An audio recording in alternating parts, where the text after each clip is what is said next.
Hey guys, it's Glenn from glenscarcollection.com, and today we are driving a Porsche Macan S. Now I have over 1,000 videos on the channel, 1,000 different cars reviewed. I've never ever driven a Macan, and this one's a special one because it's a Macan S, so we're getting a twin turbo V6 instead of the base Macan, which is a 2-liter 4-cylinder car. It's a really good looking car. I typically don't like white cars, but with black trim it looks really, really good. Now we're going to have to see if this car will drive like a Porsche. Some very unique features of this car. We have the Porsche key, just like my 911.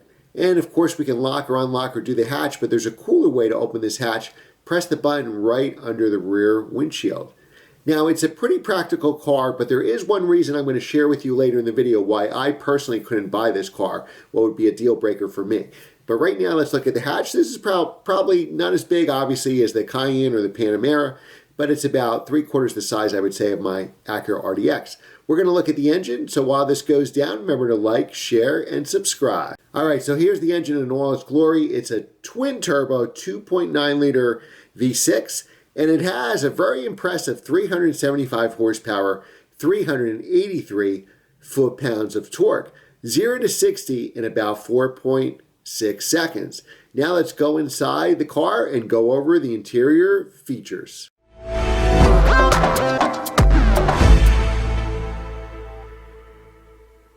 You don't need the key to start the car. Unlike my 2017 Carrera, where I put it in the left here to turn it on, it has something called the permanent key. And the permanent key, you turn to the right. It looks like a fake key or a real key actually there. Turn to the right to start it, turn to the left to shut it off. All right, so it sounds a little bit like a Porsche there, turbocharged Porsche certainly. Now, everything lights up. So basically you got the piano black here, which is already collecting dust, but if we shut it off, everything disappears. Now, if we turn it on, everything is digital. We got cooled seats, we got heated seats, we have adjustments that we can make to the seat from here. Wow, that's pretty cool actually.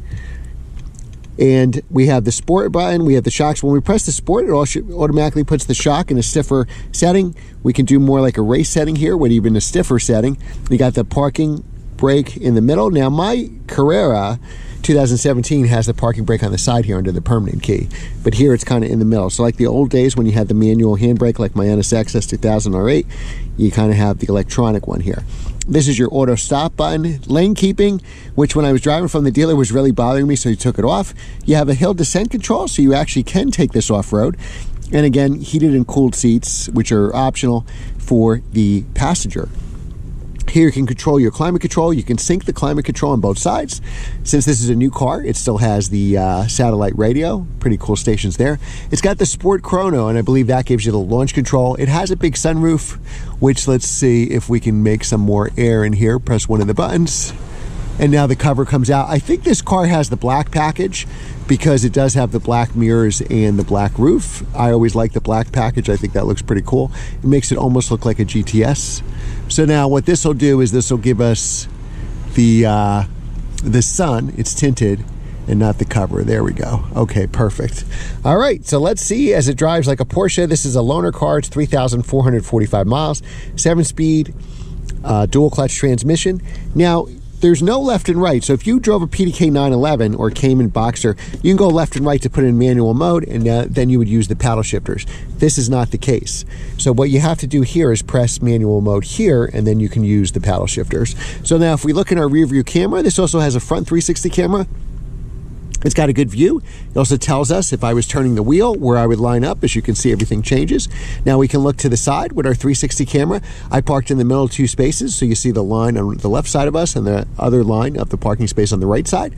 Now we can look in front of us, so if we're near a low curb, it tells you how close you are, a 360 view around the car. Say you were parallel parking or had a front curve in front of you, and same thing here if we're going to back out.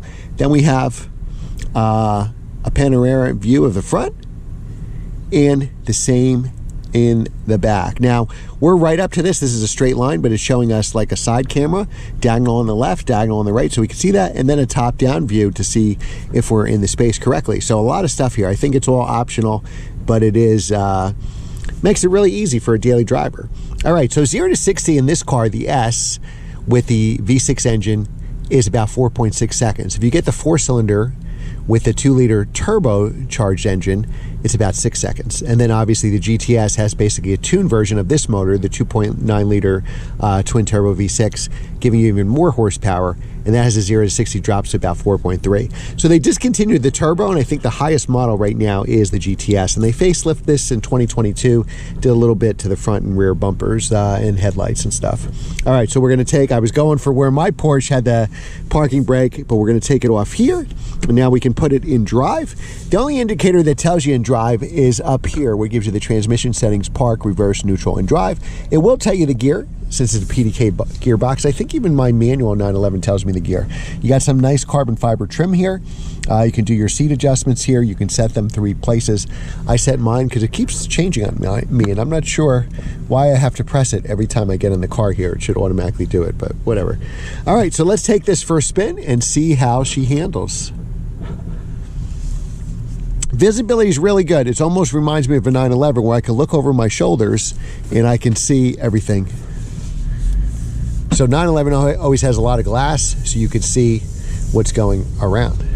I love the Porsche steering wheel. I could be in a, just by the steering wheel alone, I feel like I could be in a 911 and came in a Boxster. All right, so let's take it out of sport mode first and see how it does in comfort mode. All right, the signal sounds very nice. The one thing I don't like about our Acura RDX is the signal is so loud, especially you try to make a call, all you hear is that loud signal. Here it's soft and muted.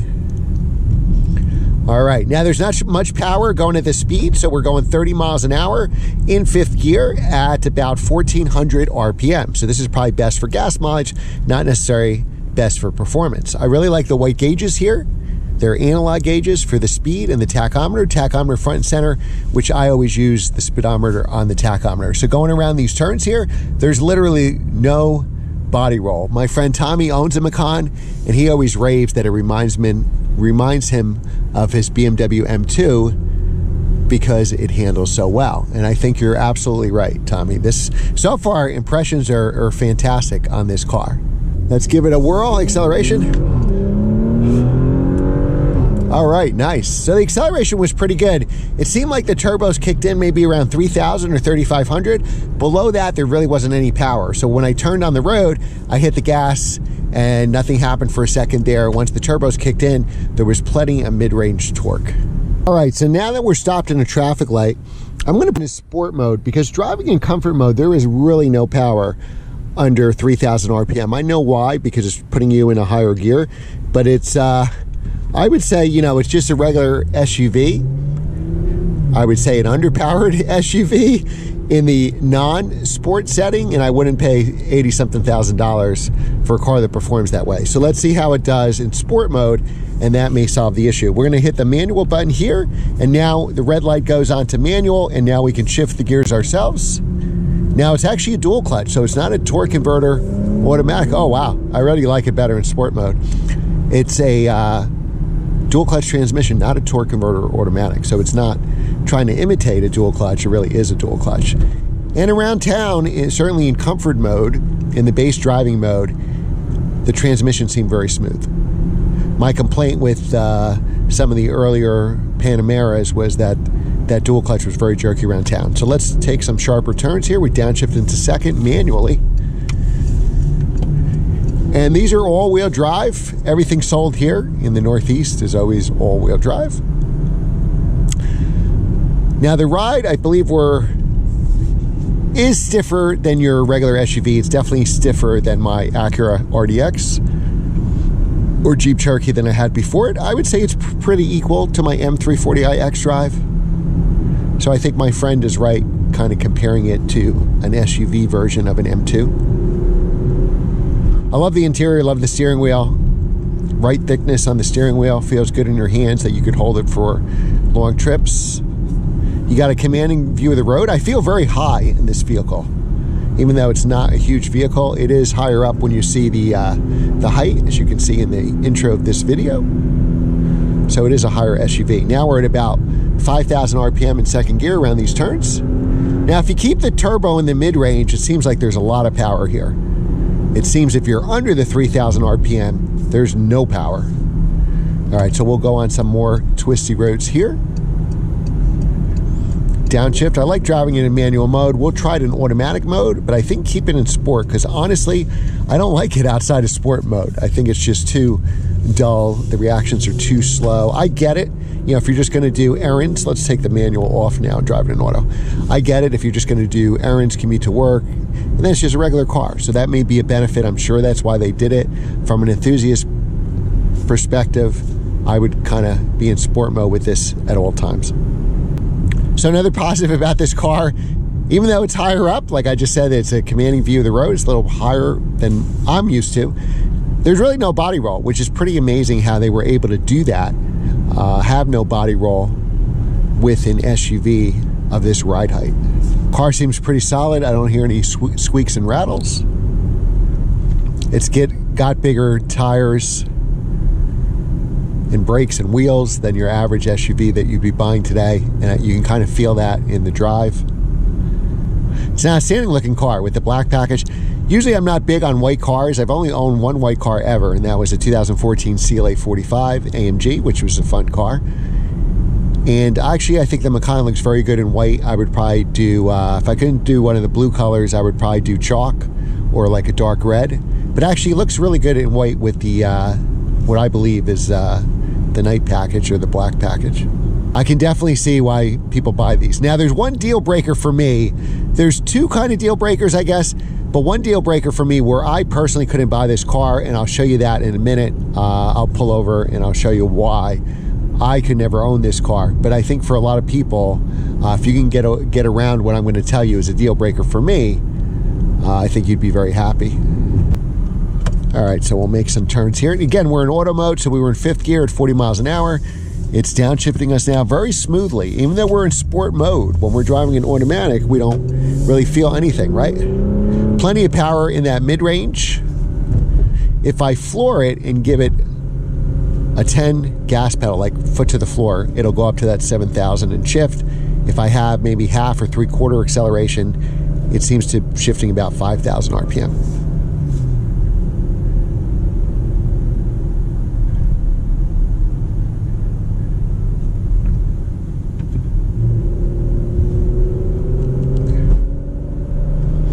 Again, a base price of $68,000. Any Porsche, you're going to add $15,000 to options, probably $20,000 without trying. So the Porsches I see on dealers' lots, Macan S's that is, and that's probably what I would try to step up to. I haven't driven a 4-cylinder 2-liter. I probably should, but it seems like the ones at the dealer lots, Macan S's, go anywhere from an MSRP of $79,000 to $85,000. All right, so now I'm going to pull into this little park here, and I'll tell you why I could never buy this car. But if this works for you, you certainly could, and I would highly recommend this car. Let's just back in here. Again, another opportunity to use the backup camera. Got it in reverse. Really clear, really good resolution.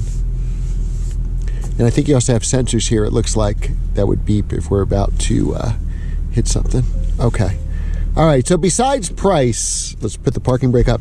Besides price, because that would be a factor for me too on buying this car. Honestly, as much as I like it, and I like it a lot, on a scale of 1 to 10, I would probably rate this an 8 as an SUV, maybe even an 8.5. But I don't think it justifies the $85,000 price. So if I put price in it, there's a lot of other things I would probably get over this. I would probably get an X3M over this. I would probably get a used X5M, but this is a fantastic car. So the way I would buy this is as a CPO. I mean, I think the trim is really nice here. Then you get in all these options essentially for free because it's depreciated. And what I'm going to do is I'm going to pull up here because somebody just pulled up next to me, so I'm not going to be able to get to do what I wanted to do. But let me show you the one deal breaker on this car, at least for me. All right, so I'm 6 feet tall, so this is my seating position. And because I did a lot of track days in autocross, I tend to have the seat further up than a normal 6 feet tall person would have it, okay? So this seat should really be, most people who are 6 feet tall are gonna have the seat further back. The deal breaker for me is this right here, where I could not sit behind myself. Oh, so I have no room for my size 13 feet. and I'm pushing my knees back as much as I can, I probably wouldn't want to be in this car more than one block. My legs are actually pushed all the way back. So now if you were shorter, and I guess this is rear entertainment, which is optional, this car doesn't have, if you're 5'8" or 5'6" or something like that, your seat's going to be a lot further forward, which would open this in the back. But even my kids are tall for their ages, they wouldn't fit back here. My wife is 5'4", and she can't fit back here behind me. That's how small this is here, and my feet are literally trapped underneath the seat here, and I can't even get out without contorting myself to move my feet to get out from here. So that's the deal breaker for me. I like it if it had a couple inches more of back seat room. I could see this as my my real estate car, and using this, you have a lot of cool features down here, like heated seats. I'm sure these are optional to get those in the back. Those look like USB-Cs to me. But for me, two things would be the deal breaker, especially this back seat area is not big enough. And if you're 6 feet tall normally, I think you'd be back another inch or so. I sit with the seat pretty far forward. I probably sit as if I'm 5'9", 5'10". That's how close I'm to the steering wheel here. So that's the deal breaker for me. So if it works for your lifestyle, I would buy one, but I would buy one CPO because I think the price new is just too expensive, and they sell so many of them. I think it's the most popular model that I think it would depreciate fairly quickly. All right, guys, I'm going to drive this somewhere. I think I have this car for one more day before I pick up my 911, so I'm going to keep driving it, and I really enjoy this car. So if it works for your lifestyle, if you can use that very small back seat, or you don't need a back seat, you know, it's not a 911, it's not a Cayman, it's not a Boxer, but it's probably one of the best SUVs because it still drives like a Porsche.